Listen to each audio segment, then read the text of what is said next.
Sur l'écran froid de mon téléphone, j'ai tout reconnu sans un mot.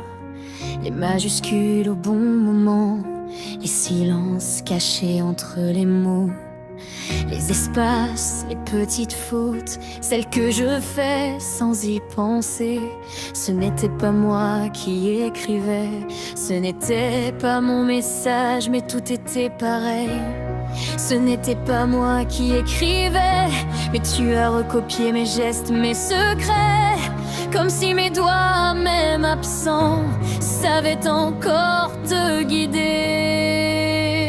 Pourquoi tu écris comme moi quand je ne suis pas là? Pourquoi ton nom ressemble à celui que j'écrivais?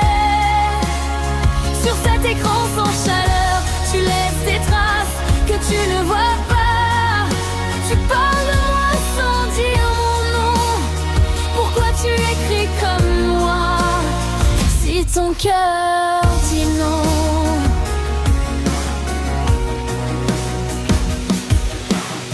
Ton prénom, ton nom aligné, comme je l'ai toujours fait. Même rythme, même respiration, les mêmes choix sans hésitation. Des phrases courtes, trop de silence, des points posés comme des soupirs. Jamais trop d'émojis, jamais trop, juste le strict pour ne pas sentir. Copier une écriture, ce n'est jamais rien, ce n'est pas un hasard, ce n'est pas anodin. C'est peut-être un lien qui résiste quand l'amour fait semblant d'être fini. Pourquoi tu écris comme moi quand je ne suis plus là? Pourquoi ton nom me parle encore sur ce clavier qui garde la mémoire? Tu laisses des signes malgré toi, tu m'imites sans le vouloir.